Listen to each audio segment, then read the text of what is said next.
Hey everybody, this is Lars Leicht from the Somm Journal. Welcome you back to Somm Sessions, the second season with my partner in crime, Gillian Ballance, Master Sommelier. Hey Gillian, good to be back again.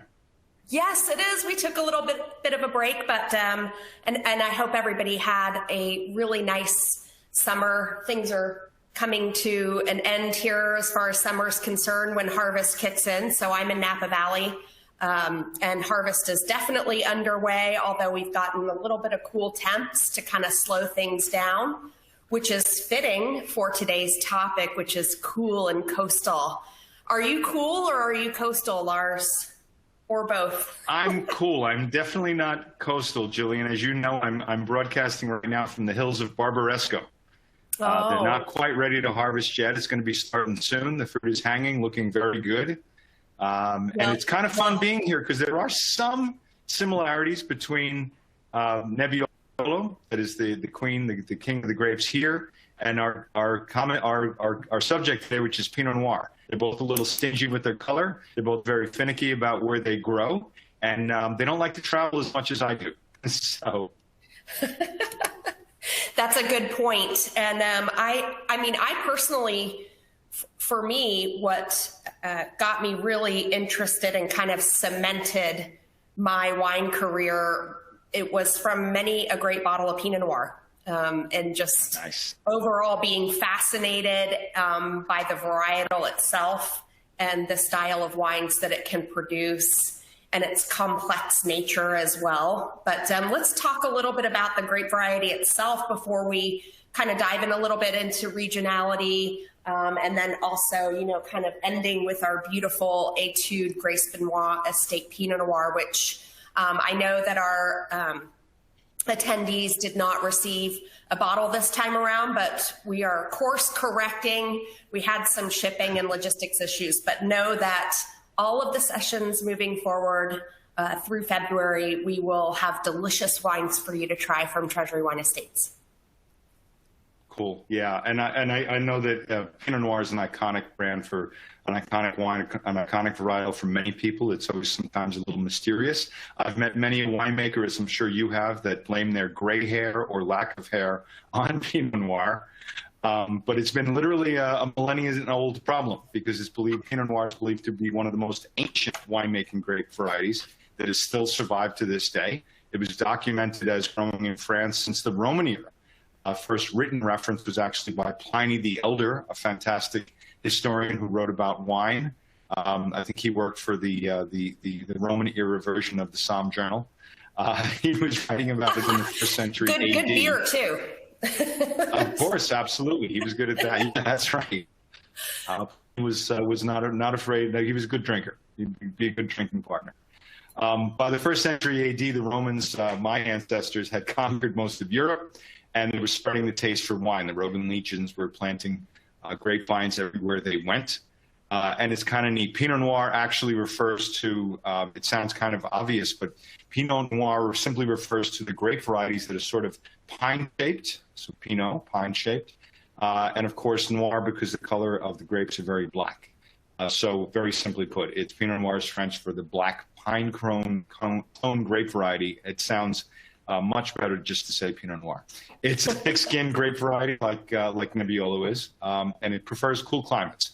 It also loves calcareous clay soils, which really help bring out its best. The bunches are very small and compacted, which I think kind of explains why it prefers cool climates, because it's going to be susceptible to mold in a warmer climate. Again, that refers to that whole pine cone reference there. The grapes are very delicate. They're tinted with this bluish deep violet hues, and they yield a sweet, sort of initially colorless juice. We know that, as I said, it's a little stingy with its color, and it's also one of the earliest to undergo bud break. Very challenging to many producers, and as I said, susceptible to rot. So it's definitely got its intrigue in many parts of the world. You like that Andrei Chalachev quote? God made Cabernet Sauvignon and the devil made Pinot Noir? Echoes what I said about winemakers saying gray hair or no hair. It's definitely a challenging grape. You're right. And as you mentioned, more of a reluctant traveler than you are, because you're in Italy today. But yeah, it doesn't travel very well, and there are several reasons for that I think you mentioned. But it's very finicky about where it gets planted, whereas Cabernet Sauvignon has a much stronger DNA, and you'll definitely get Cabernet profiles that are classic from a lot of different growing situations that you might not get with Pinot. And as you mentioned, ancient varietal, there's over 1,000 variations. We used to say Pinot likes to sleep around because it mutates very easily, has genetic instability. And so because of that, there are so many different offsprings of this variety. And it needs to find the right home. It will try to mutate and adapt to its situation. But generally speaking, like you said, in warmer climates, it loses acidity very fast because it's an early ripener. Whereas in very damp climates, it can be prone to rot because of those really tight clusters. So very delicate. We see that it is easy to mutate because you have all of these other varieties like Pinot Blanc, right? Pinot Gris, which refers to the pinkish tones that become apparent in the skins towards ripening. Of course, Pinot Meunier, all mutations of Pinot from a very, very long time ago.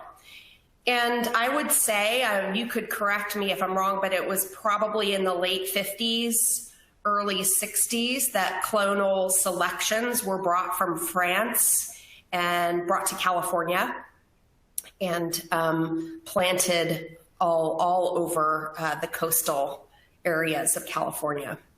And which is which is a good thing, because it's a good thing for us right now, because it takes that much time to figure out how clones are going to react in different terroirs. Let's talk a little bit about terroir. She's definitely excellent. Thank you. Pinot Noir is definitely a bit of a diva. It wants to make sure its heels don't sink too deep into the mud. So as we've been saying, it likes that cool climate, and it likes well-drained soils. It doesn't like wet feet. She doesn't want her shoes to get wet or high heels, and cool climates. It's a low vigor vine, so you're not going to get super high yield. Obviously, winemakers will work around that with certain clones.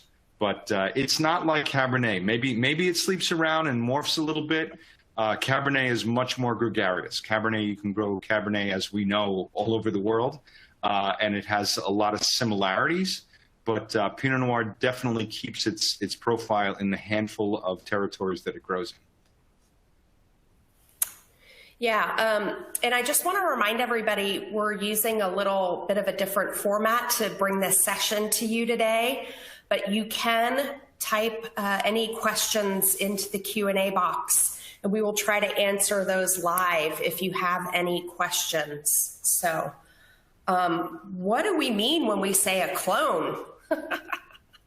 Send in the clones, Gillian. Send in the clones, exactly. And I think that having a variation of different clonal selections in a vineyard really adds to the complexity of great Pinot Noir. So I think that's pretty typical to have several different clones. I know that at Grace Benoist Estate, we have over 10, I want to say, or at least 10, generally of the Dijon Burgundy nature. But, and the clones are simply just something that's genetically identical to the mother plant, and you can take cuttings from existing grape varieties, graft them onto rootstock, and plant them. And over time, you'll see different clones acting differently in the vineyard and giving you either a fruitier profile, maybe a more earthy, spicy profile, like in the case of Pommard clones, right?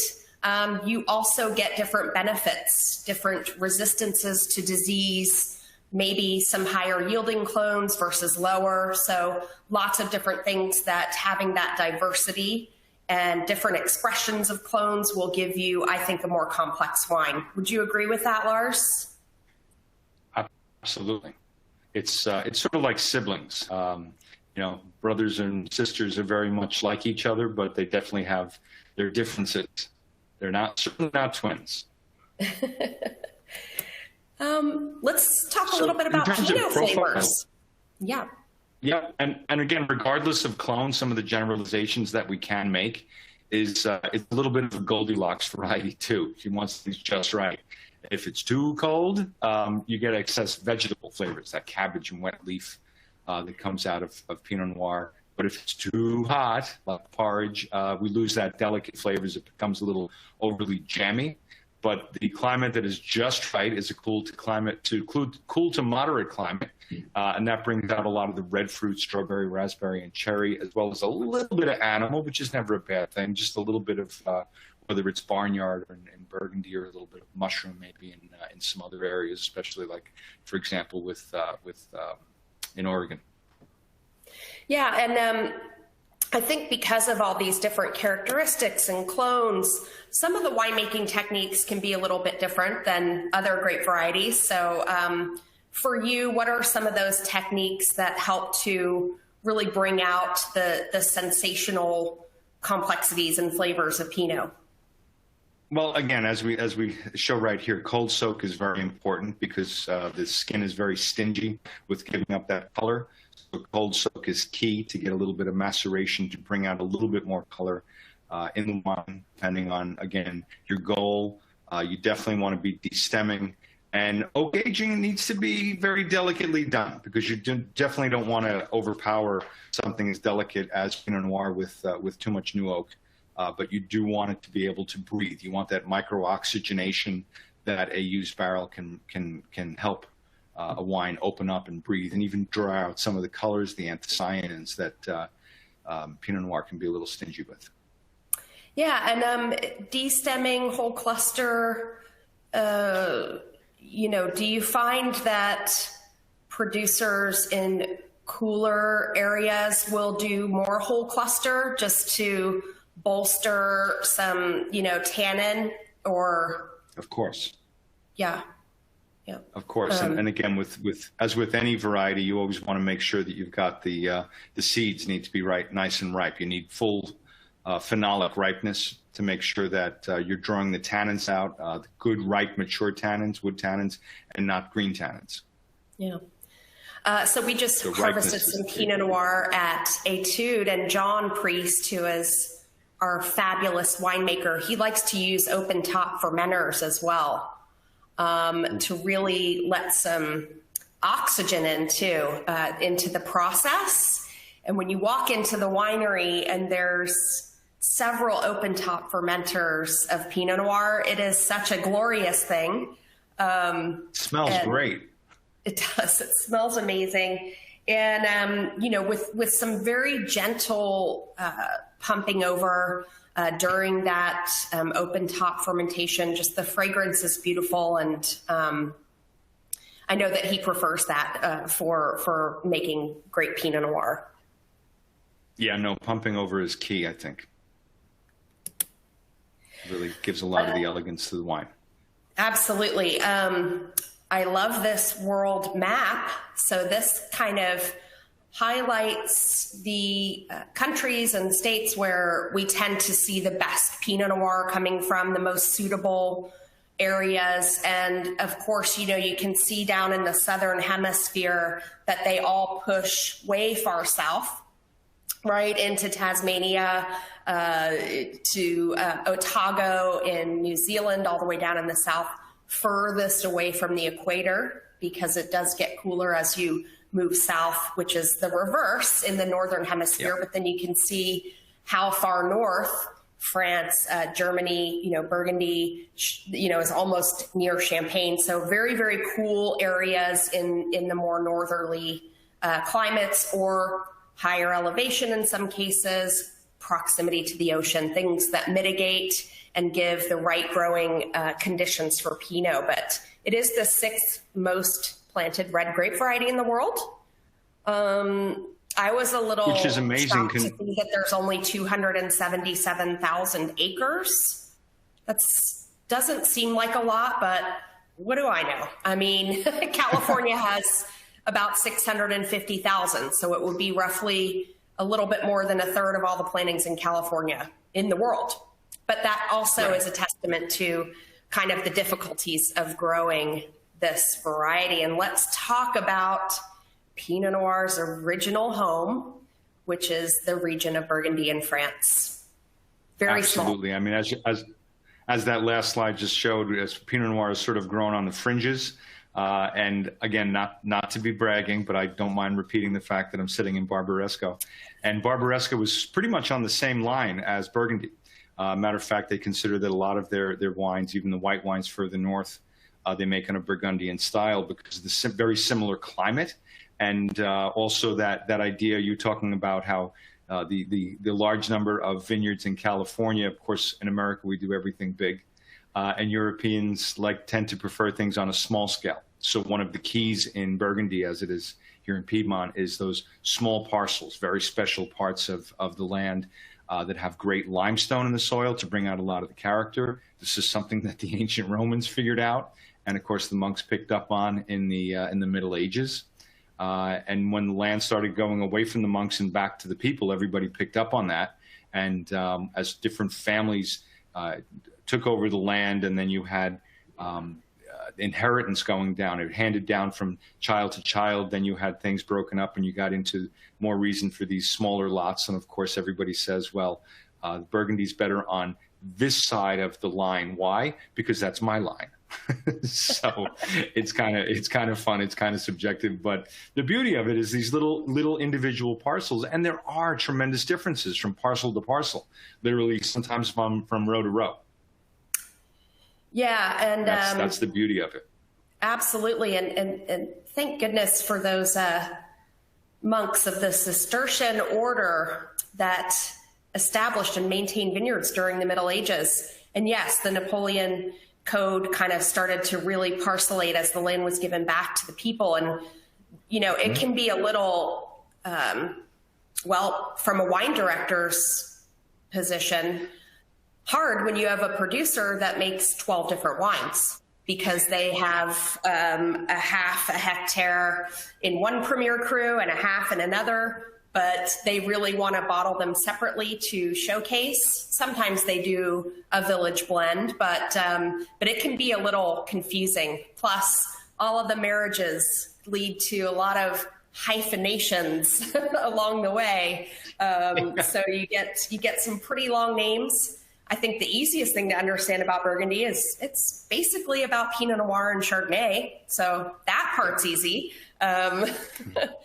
But, oops, I moved forward too quickly. Let's talk about the Côte d'Or. It's roughly the length of Napa Valley, so pretty small. You can drive through it very quickly. And as you mentioned, Lars, such an incredible diversity as you move through wines at the village level to Premier Cru to Grand Cru. And you only have to drive through there once to see why that is, right? It's the exposure, it's the drainage, it's the highest content of marl and limestones, the aspect, like I said, Burgundy is all about achieving ripeness, right? In the New World here in California, we try to harness it because we have so much sunshine. They try to capture it. And at the very best part of the slope is where you will find the great vineyards, right? The Grand Cru vineyards designated as such. So it is this incredible patchwork and really incredible to drive through and a quick drive. But it's definitely a Côte d'Or. It's definitely a golden coast. It's a very special area. Yeah, not to take anything away from the other coasts. No. And this is always something that I find interesting, this little Burgundy Appellation pyramid, because it does give you an idea of how small the production of Grand Crus is to the entire region, right? You have regional appellations making up close to 60% of the production. So Bourgogne Rouge, Bourgogne Blanc, you have village wines, Chambon-Musigny, Moret-Saint-Denis, Nuits-Saint-Georges, comprising about 30% of the production. And then it dwindles down, right? So as you get closer and closer to those really great vineyard spots, the production level goes down, as does the yields, which is required by law. So, it just is a reminder of how rare and special Grand Cru wines are. Absolutely. Which also lends to the expense, right? Yeah, there's that. But to me, I always equate, you always have to remember, you have to equate expense to value. Right. What are you getting for your money? You're getting something pretty special. Yeah, exactly. But fortunately, we've got a lot of New World regions and Old World too, areas like Germany that produce wines that stand alongside Burgundy quite beautifully. You want to talk about some of your favorite areas here? Well, I got to tell you, I think it is super exciting to look at places like Chile that have kind of been just recently developing some of their cold climates. It's that long, thin country, and the further south you go, the further, the cooler it gets. And I think there's some real neat excitement coming out of Chile. Of course, we've known about New Zealand for a little bit longer. The Australians are starting to find some of their cooler climates, but I got to say, I really love some of the German, the Blauburgunders, the German Pinot Noirs, because we tend to associate Germany a lot with white wines, Rieslings, but they do a wonderful job with Burgundy, with Pinot Noir, as they should, because they've got the right climate for it, these wonderful minerally soils. So again, Pinot Noir grows on the fringes of the wine world. But it really does thrive on those outer limits where it's been exiled to or ghettoed to. Yeah. And I think Germany, being so far north in the Northern Hemisphere and being that pretty cool northerly climate, you definitely get some of those nice herbaceous characteristics. Not too much, but you do get that a little bit. That's my distinction for German Pinot Noir, and even a lighter color as well. However, I think that as the world is warming up a little bit, you're starting to see some pretty damn ripe examples of Spätburgunder in Germany. And, we see it here too in California, where over the last 10, 20 years, you're seeing a lot more vineyards pushing towards the coast into areas where someone might have thought you were crazy for planting Pinot Noir there. Certainly 10, 20 years ago, that was sort of the case in Carneros as well. Australia, right? Victoria, Yarra Valley, Geelong. There's some wonderful, wonderful coastal Pinot Noir sites there too. So a nice full body Pinot Noir is coming out of Oregon as well. Oh, Bringing out a little bit more of the spice from the variety. Absolutely.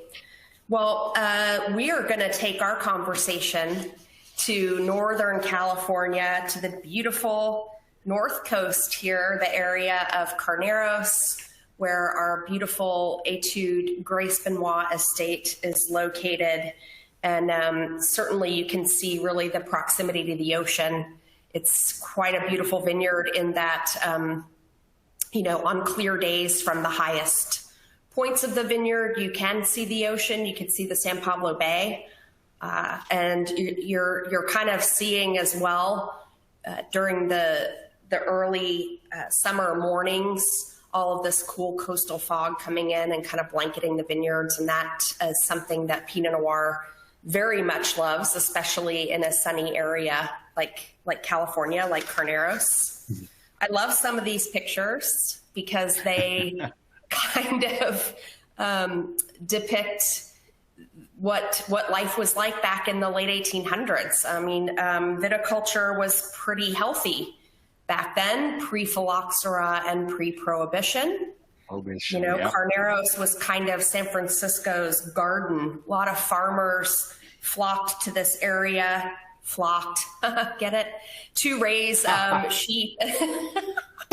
Sheep and cattle, which hence the name, right? Los Carneros. But grew wine grapes, pears, plums, apples, apricots, and the proximity to San Francisco really helped this area thrive, where you can see down here the Cuttings Wharf ferry that would take goods, transport goods down to San Francisco. You can also see the Buckley and Shelville stations, which still exist today, that were used to, again, bring cattle, wine, and fruits and vegetables down to San Francisco. So quite a thriving area, like I said, until phylloxera and Prohibition. But I like some of those cool. It's definitely come back with a vengeance, though. What's that? It's definitely come back with a vengeance. Oh, absolutely. And, not nearly the amount of grazing and agriculture. It's predominantly grape varieties now. So these are kind of some pictures from sort of the rebirth, right? The planting of Stanley Lane after Judge Stanley bought this ranch in the 50s, and which eventually Behringer bought a significant chunk of.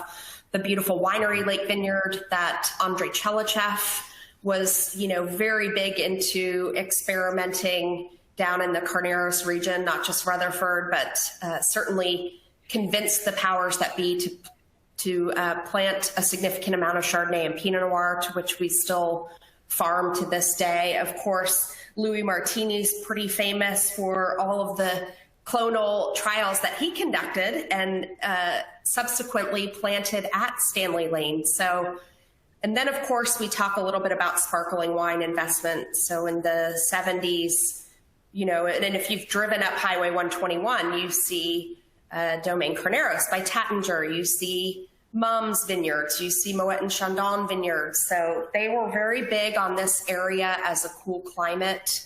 Obviously, they thought they could make styles of wine very similar to that of Champagne. And so heavy investment from the Champagne houses, which was great. I think it kind of helped put Carneros back on the map, so to speak.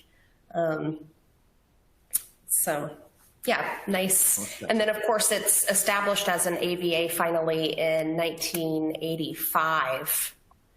So it does span both counties, Napa and Sonoma, which is unusual. And our ranch is actually in the Sonoma County.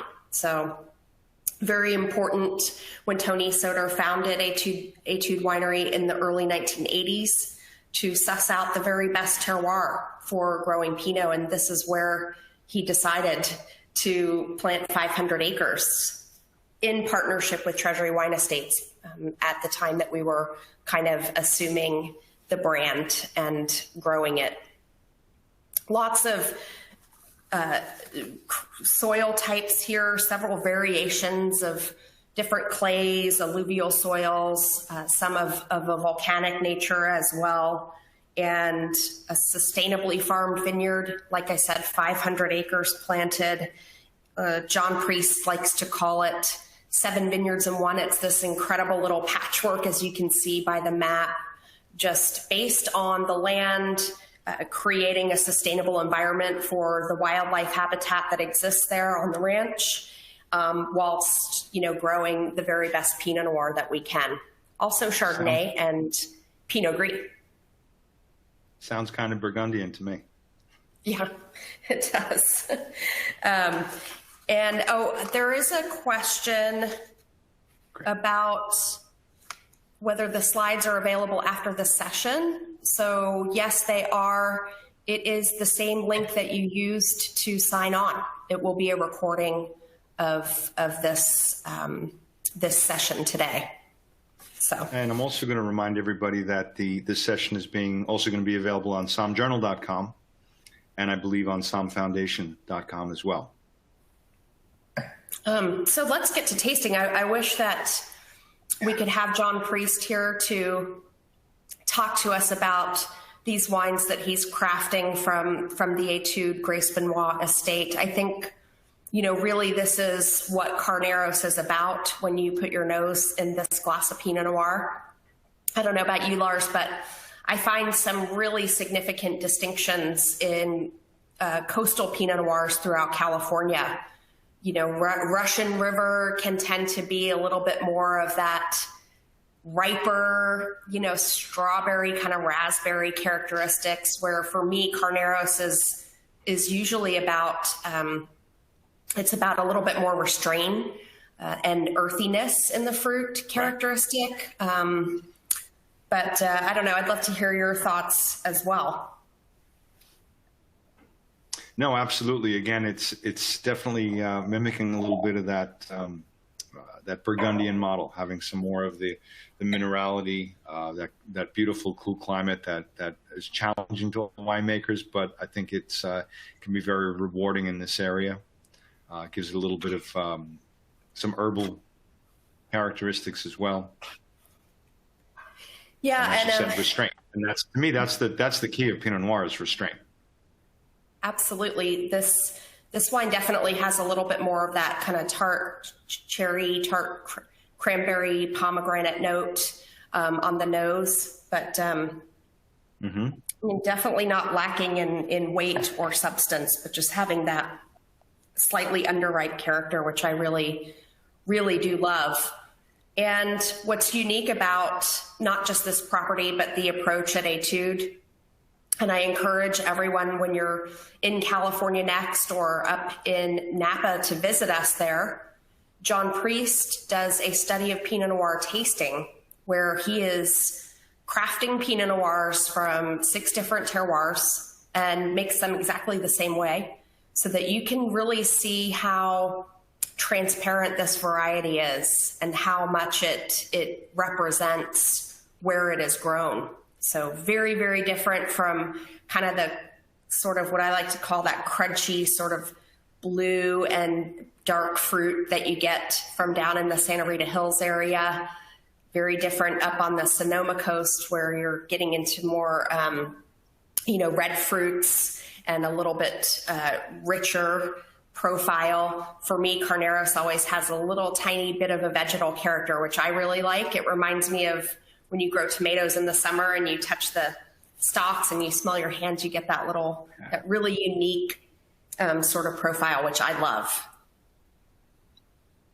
Absolutely. And again, in balance with the fruit flavor as well. So it's really nicely done. I think that whole area and this winery is a little bit of a sleeper that bears some discovery. Absolutely. Well, I mean, I think one of the issues is that most wineries in Napa Valley source their Chardonnay fruit from Carneros and Pinot Noir. Yeah. They're still allowed to use the Napa Valley appellation on the label because of that distinction of the Carneros AVA overlapping 2 counties. So they're still able to use Napa Valley, and I think a lot of producers choose to do that because their winery is located in Napa. And Napa is the #1 best known AVA in the country. So more recognizable than Carneros. With due and reason. That's why Absolutely. I applaud Etude for really pioneering this appellation, along with a few other wineries. And I do remember when I was, when I had the wine director position at the Carneros Inn, it was right across the street from the winery. And shortly after Tony Soder hand-selected John to come and make the wines at Etude, he stayed on board, and they're, to this day, still very close friends. But they would come in to farm the restaurant at Carneros Inn after a long day of barrel tasting, purple teeth, but just happy and feeling like they accomplished some great things that day. And I always got excited. I was like, oh, I got some whales. These winemakers are going to order some Burgundy from me or whatever. And they would come in for a beer. They just wanted a cleanser at the end of the long day of tasting, of barrel tasting and everything like that. So yeah, a wonderful wine. Really enjoy this. It's not a wine that is over oaked. And I think you mentioned it before. That's not something that you want to do with Pinot Noir because it'll mask all of that really beautiful fruit character. And so this is about 10 months in mostly neutral barrels after, again, that little bit of cold soaking, open top fermentation, and voila, John believes that great wine is made in the vineyard. So believes in sustainable farming, and Etude, since it was planted in the early 2000s, has served as a model of sustainability in California and Sonoma, which I think is another reason to enjoy Etude wines. I think the key with anybody making Pinot Noir, and John has got this obviously at Etude, with the fact is you have to kind of either really surrender yourself to Pinot Noir or let it think that it's doing the winemaking, not you. And that's the whole key about using some of the more aged barrels, is letting the Pinot Noir really bring itself out. It's going to be different on different vintages, and the worst thing a winemaker can do is really try to force a Pinot Noir. And if you have the patience, clearly you get a wine like you're getting out of Etude. Yeah, and the Carneros area, again, it's pretty vast, pretty broad.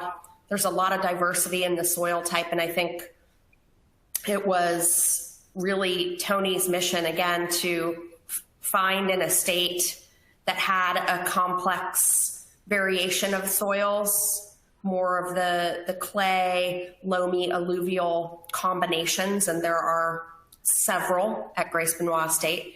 I feel like when you move closer up to where the winery and hospitality center are, you get a lot more clay in the soil. And Pinot Noir does not like damp feet. It needs rocky soils that vineyards that give it good drainage. So, that was kind of part of the establishment. Also, it's about 20 degrees cooler during the growing season at Grace Benoist than where the actual winery and hospitality center are. So cool temps, perfect soil types. What do you think of the Pinot? I know we managed to get a bottle to you in Italy, so amazing. I've got a lot of hopefully they don't jealous kick you out of Barbaresco for drinking California Pinot Noir. They draw a lot of similarities, as well as some differences as well. But it's a treat. All winemakers, again, they love that idea of Pinot Noir. I've met a couple of winemakers that are actually growing Pinot Noir in Barbaresco in the Barolo area, in the Langhe. And they're the ones that taught me, just let it go. Let it be. Let it do its own thing. Don't try to stretch it. It's going to act differently than Nebbiolo because it is different. It's going to act differently than any other grape. And just let it run its course. The Italians are very laid back with that winemaking attitude, as I'm sure their neighbors in Burgundy clearly are.